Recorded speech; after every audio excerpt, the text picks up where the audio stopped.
Hola amigos, espero que todo vaya bien. Today, I'm fulfilling a viewer request. We're learning how to get along in Spanish in the food industry. And I think this lesson will help a lot of our amigos who are out there working hard and providing great service to all of us. Now, I'd like to give a special thanks and a shout out to two of our amigos on the Language Tutor Spanish Facebook page. That's Jeremy Bell and Rodney Coleman, who both contributed great ideas for this lesson. And even if you don't work in the food industry, these words and phrases will be a great addition to your own knowledge. I'm still gaining knowledge as well. I've personally been continuing to increase my own knowledge by continuing to learn Dutch. And I've been doing this through italki. Now, with italki, you get personalized one-on-one lessons for the most effective learning. Now, I love the Dutch language and people, so I get to meet with a native Dutch speaker and get undivided attention and instant feedback from my teacher. And, with more than 30,000 teachers worldwide, you too can learn a new language and easily find a native speaker to do the same thing with you. You can use their many filtering options to find your ideal teacher who can work with you on your schedule and provide personalized content for your unique needs, your interests, your goals. And hey, if you're a beginner, don't worry. You can always find a teacher who speaks your native language as well. Here's the best part. You get actual conversation practice in the target language. So you're constantly improving your speaking and listening skills. You're increasing your confidence through live interaction, and you're learning authentic native expressions that are actually spoken in the language, and not some phrases that you learned in an outdated textbook. One of the things I really like about italki is that it's pay per lesson. There are no subscriptions, no contracts, and get this, every user has 3 trial lessons that are refundable if you're not satisfied. And you can learn anytime, anywhere with italki. Yo no sé la diferencia entre las dos palabras et y de en holandés. ¿Cómo se sabe la diferencia entre las dos? Bueno, en holandés tenemos 3 géneros, masculino, femenino y neutro. El masculino y el femenino tienen el mismo artículo, de. Eso equivale en español a él. Voilà. El otro, el het, es el neutro.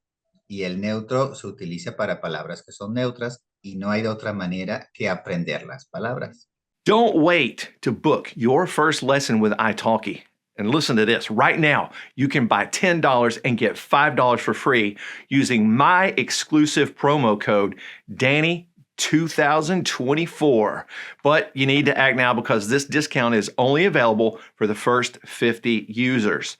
So that language you've been thinking about learning? It's time to make it happen. Book your first italki lesson today. Okay, the food industry is a huge part of our society, so let's get ready to learn some new words and phrases. First, let's start with some useful verbs. The first one is pedir. Now, this means to order or to ask for. It's important to note this is a stem-changing verb in the present tense. So if you wanted to say, I order, it would be yo pido. You order would be tú pides. And from there, we can just follow normal stem-changing verb rules, which you can find here on my channel in lessons 24 and 25. Now, normally, verbs that are stem changers are either IE stem changers or they're UE stem changers, but this one actually just changes to an I. Okay, from there, you can get it. You can just apply the normal endings. You got it down, don't worry. Okay, the next verb is hervir. This means to boil. Now, this is also a stem-changing verb, and it follows normal stem-changing rules. As you can guess, it's an IE stem changer. That means I boil would be yo hiervo. And from there, follow the normal rules. Okay. The next one is batir. This means to beat, but not in the normal sense of the word. When it relates to the kitchen, it implies beat or whisk. Okay. The next verb is cortar, which means to cut. This one's a normal AR verb, so you can just conjugate it as usual. Next, let's look at the verb picar, which means to chop. Just a note here. Some people may use cortar to say chop because they're cutting it, but picar can also be used that way as well. Now, here's an example. Just to demonstrate it, pica la papa en trocitos. Chop the potato into small pieces. Okay, this verb can also be used to say mince or grind or crush. So if you're in the food industry, this could be a very useful word to you. All right, it could be even used to say to snack on something if you wanted to. So, just snack on this, take a little nibble of that. You can use picar for that. Now let's look at the verb mezclar. This means to mix. It's pretty straightforward. It's a normal verb, so you can just conjugate it as usual. Next is echar. Echar. This verb typically means to throw. Okay, so you think about that in terms of the food industry. You do a little this, a little that whenever you're cooking, right? Now let's look at the verb asar. This means to roast. It can also mean broil or barbecue.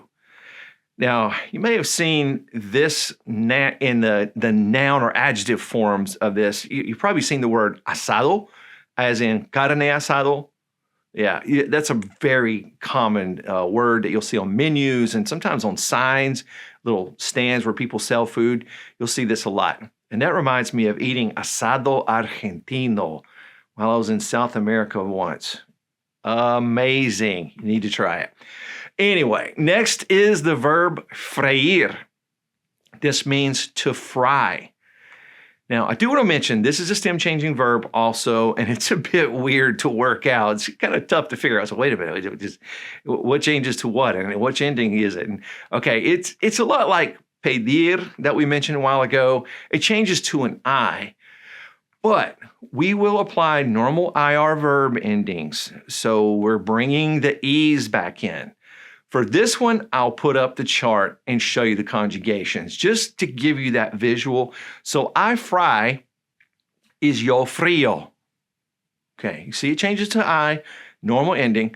You fry is tú fríes. And we got that accent on those I's.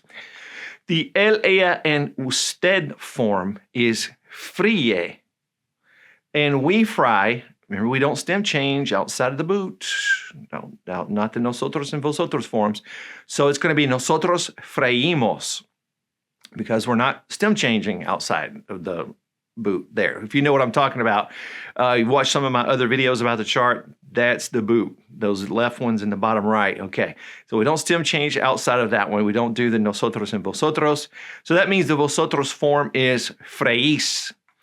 And the ellos, ellas, and ustedes form is fríen. We do stem change that. Okay. Now the past participle of this verb, I want to show you this as well, is frito. Something is fried. Yeah. Fritos. I'm sure you've heard that before. You'll definitely hear this used a lot in the restaurant world, and you could very well see it on a menu. For the preterite forms of this, we're just simply going to apply regular endings. Remember that just because we stem change in the present tense a particular verb doesn't mean that it stem changes in the past. Okay, you have to look at that verb individually. All right, let's move on. Calentar means to heat. Entibiar means to warm. And enfriar means to cool. All right, and those are really good normal verbs that you can just conjugate and put it into your conversation. Next is apañar, which means to fix. Now, this verb has a lot of different contexts, but when it's used with food, it usually means to fix or put together. Now, I saw a really good example of this. Él apañó una cena con pocos ingredientes. He put together a dinner with just a few ingredients. Now, you may have that talent too. Sometimes it's fun to go in the kitchen and see what you have without buying groceries and just see what you can throw together. It's pretty fun. All right, so also you may hear this used to say someone gets the table ready. You could use that verb like that as well. Now the next verb is amasar. It means to knead. That's with a K in English. You may also hear the verb without the A in certain dialects and just hear masar. All right, there are two different forms of that verb. Now, extender means to extend, but in the context of food, you can use it to spread out. So you may spread out the flour, for example. Now let's look at the verb hornear. This means to bake. Okay, let's do one more. Hacer un puré de, to make a puree of something. And it could also be used to say something is mashed, like mashed potatoes.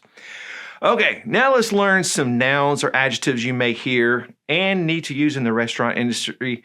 Up first is una pizca. This means a pinch. Like this. Usaré una pizca de sal.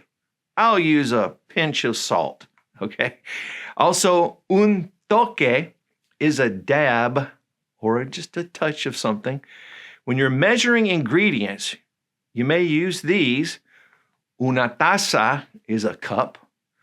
Una cucharada is a tablespoon. And una cucharadita is a teaspoon. You probably want to practice that word a few times. Cucharadita. All right. Salado, you probably can guess, means salty. It's salted, right? Amargo is bitter. And I bet you can guess this one. Ácido means acidic. Okay. Agrio is sour. And dulce means sweet.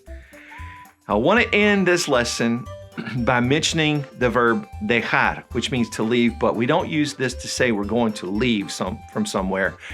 We can use this when we're talking about leaving a tip.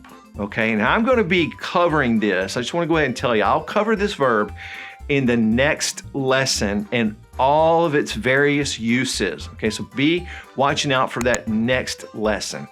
Now, a few viewers have asked to learn more about this word and how it's used. So stay tuned because it's coming soon right here on the Language Tutor. And in the meantime, I wish for you and all your family and friends paz y bendiciones. Hasta pronto.